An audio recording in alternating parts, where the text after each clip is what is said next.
So nakita ko to online, tikman natin. Basically, pillows na nalagyan nga ng gatas na parang ginawa nga niyang cereal ganon. Steps niya, bibili ka ng pillows, lalagay mo sa mangkok, lalagay mo ng gatas, tapos, yun na. Nakabili na ako ng 3 pillow, may mangkok na rin. Kasi syempre, gatas. Alam nyo ba, lactose intolerant ako pero I love milk.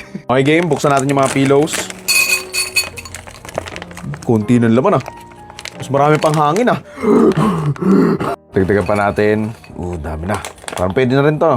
So ayan, 2 pillows pa lang, halos punong-puno na rin. Sarap po, sarap kaya ng pillows. Lalo yung chocolate sa loob. Naalala ko nga ginagawa, pag kumakain ako ng pillows, ginagawa ko, kinakagat ko yung kalahati lang. Para makita ko yung chocolate. Milk time! Ay putik. Yung mousepad ko. Puro kasi cellphone pinaggagawa. Ito. Para mas accurate. Kailangan punong-puno para masarap. Para talagang Coco Crunch, di ba?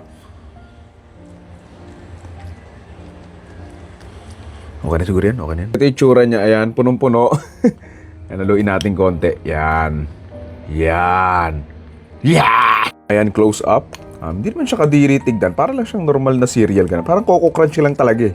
The Great Chocolate Day! Game, tikman natin.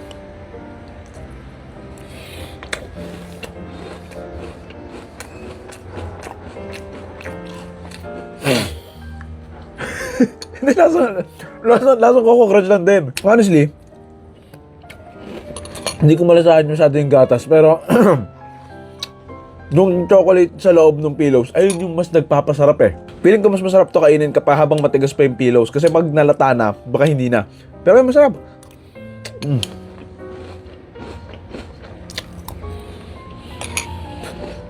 Tingnan pa natin ang pillows. Yummers. Yummers. Pero ayun, masarap siya, masarap.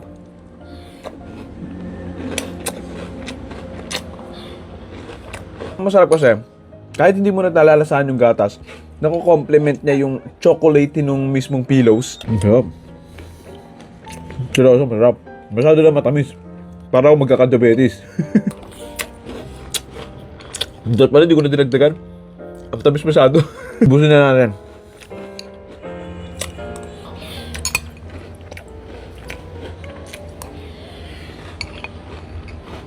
ASMR kaya natin.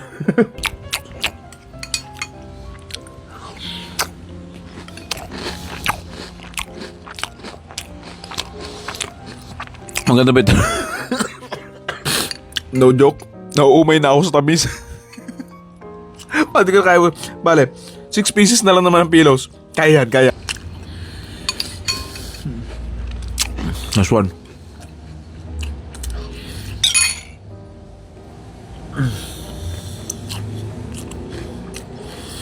Makasuko talaga pag sobrang matamis, no? Sa gatas.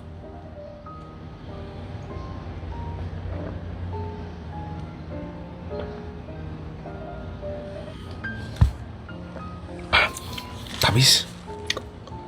So, yun lang naman. Pillows na may gatas. Masarap naman pala.